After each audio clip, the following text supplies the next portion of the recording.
Assalamualaikum dan selamat pagi pada pelajar sekalian. So, hari ini kita sambung geografi tingkatan 1, bab 6, iaitu bentuk muka bumi. Okey, kita fokuskan dulu untuk 6.1, bentuk muka bumi di Malaysia. Okey, objektif pembelajaran. Di akhir pembelajaran, pelajar dapat menyatakan 4 bentuk muka bumi di Malaysia. Okey, bentuk muka bumi di Malaysia terdiri daripada tanah tinggi, tanah pamah, tinggi laut dan juga saliran. Okey, tengok gambar-gambar. Kita tunjukkan tu. Okey, tanah tinggi. Tanah tinggi ni ketinggian mesti melebihi 180 meter dari aras laut. Okey, dia merangkumi juga banjaran gunung dan dataran tinggi. Okey, tanah tinggi ni terjadi akibat daripada proses lipatan. Okey. Okey, tengok gambar kat sini. Ini proses pembentukan gunung lipat. Berlaku disebabkan oleh gerak bumi dimampatkan. Okey, kemudian proses mampatan ni akan menyebabkan gerak bumi termampat dan terlipat. Di mana bahagian yang terangkat akan membentuk tanah tinggi. So, tanah tinggi terjadi disebabkan oleh proses lipatan. Okay, tanah tinggi juga mempunyai suhu yang rendah. Okey, ini contoh gunung lipat.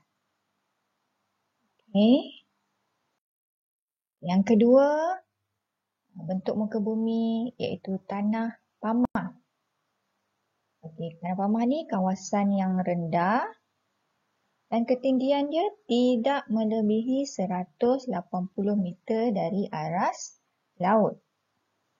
Okey, juga terdapat di lembangan sungai, dataran, delta dan dataran pantai. Ini contoh-contoh tanah pamah.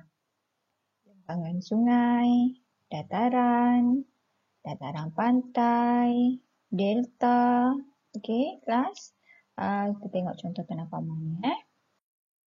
Okey, tanah beralun juga dikenali sebagai tanah pamah kerana ketinggian dia kurang daripada 180 meter dari aras laut.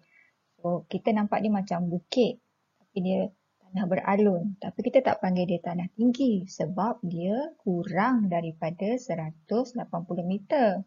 So, kita panggil dia tanah beralun. Tapi tetap termasuk dalam kategori tanah pamah. Tanah beralun ni biasanya kita jumpa kat mana? Tempat penanaman kelapa sawit. Okey. Kita akan jumpa tanah beralun. Okey. Bentuk muka bumi yang ketiga iaitu pinggir laut. Okey. Malaysia mempunyai pinggir laut yang panjang iaitu kira-kira 4,800 kilometer. Okey. Tengok kat sini peta kat sini. Tengok, ini semenanjung Malaysia. Ini semuanya pinggir laut lah ni. Tepi dia ni pinggir laut yang panjang. Ini dekat semenanjung Malaysia. Sabah Sarawak pun. Dekat Sarawak ni, ni pinggir laut. Semua ni ialah pinggir laut. Sebab itulah dia kata panjang dan kira-kira 4,800 kilometer. Di mana Malaysia dikelilingi oleh Laut Cina Selatan. Kan kita dah belajar bab yang lepas kan? Kita dikelilingi oleh Laut Sulu, Laut Sulawesi, Selat Melaka. Okey, kita dah belajar pada bab yang lepas. Okey, dia cakap Malaysia juga dikelilingi Laut Cetek yang terletak di atas pentas benua. Okey, Malaysia, cikgu ulang lagi sekali. Malaysia dikelilingi oleh laut yang cetek terletak atas pentas benua. Apa tu pentas benua? Okey, kawasan pinggir laut yang cetek, iaitu kedalaman tidak melebihi 180 meter dari aras laut. So, cikgu ulang lagi, Malaysia dikelilingi laut cetek yang terletak atas pentas benua, dikenali sebagai pentas Sunda. So, ini adalah pentas Sunda lah ni. Yang warna-warna putih ni sebenarnya adalah pentas Sunda. Okey.